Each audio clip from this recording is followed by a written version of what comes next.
Hi friends, నేను miss వచ్చాను. ఈరోజు నేను ఇది అప్పడాల పిండి అండి. అప్పడాల ముద్దతోటి ఇలా కాల్చుకొని అన్నంలో నంచుకుందండి, చాలా బాగుంటుంది. మీరు ట్రై చేయండి. ముందుగా ఒక గ్లాసుడు పప్పు, మినపప్పు అండి. ఇది గుళ్ళపప్పు బాగుంటుంది. మనం మిక్సీ చేయడానికి గుళ్ళపప్పే బాగుంటుంది. మా బద్దపప్పు అయితే బాగోదు, మిక్సీ అవ్వదు సరిగ్గాని. ఇలా గ్రైండ్ చేసుకొని మెత్తగా గ్రైండ్ చేసుకొని ఇది జల్లించేసుకోవాలండి. జల్లించేసుకుంటే కొద్దిగా మురుగులాగా ఏదన్నా ఉంటే వచ్చేస్తుంది. అందులోనే ఉప్పు, కారము, మీకు టేస్ట్కి తగ్గ కారం.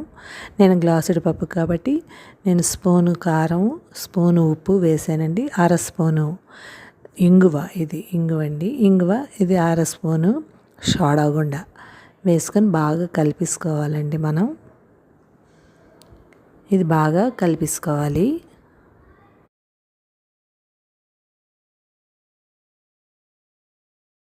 అందులోనే కొద్దిగా నీళ్లు వేసుకొని ఇలాగా కలుపుతూ ఉండాలండి.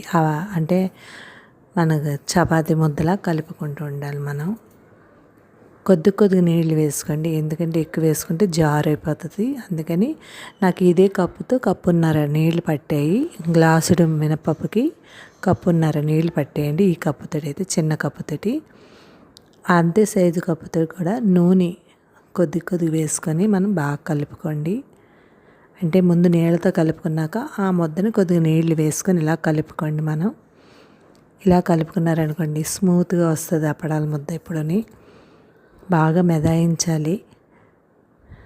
ఇలా కొద్ది నూనె వేసుకొని కలుపుకోండి. కొద్దిగా నూనె ఉండిపోయింది, ఉంచేసాను. వేసుకుంటే బాగానే ఉంటుంది, కానీ ఇంకా ఎక్కువ వేయలేదండి. వేసి ఇది దంచుకోవాలండి.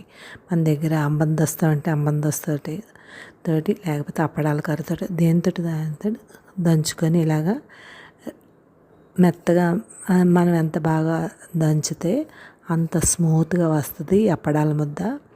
అప్పుడు బాగుంటాయండి. ఈ అప్పడాలు కూడా చేసుకోవచ్చు. మా బాబు అన్నంలోకి తింటానని చేయమంటే అప్పటికప్పుడు చేశాను నేను ఇది. అంటే ఇంట్లో ఉన్న వస్తువుతో ఇలా చేసుకోవచ్చు. మనకి కూరలు ఏమైనా లేకపోయినా ఇది అప్పడాల ముద్ద నంచుకొని తింటే చాలా బాగుంటుందండి.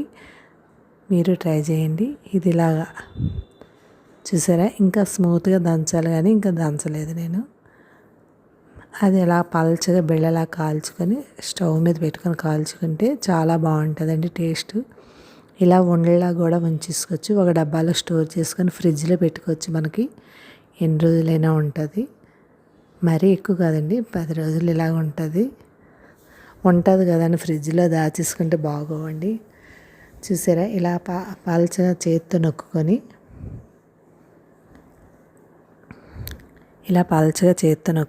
ఇలా కాల్చుకోవాలండి. స్టవ్ మీద అటు ఇటు కాలుస్తే చాలా బాగుంటుందండి.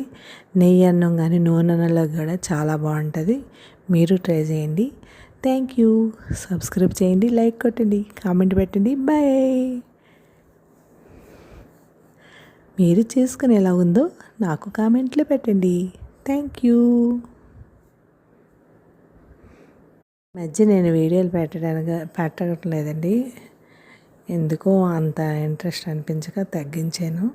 చెయ్యాలని ఉన్నా సరే చేయలేకపోతున్నాను. ఓపిక అంటే కొద్దిగా ఒంట్లో బాగోక, అంతేనండి.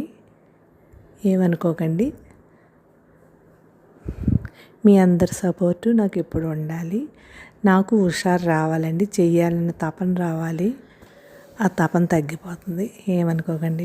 బాయ్.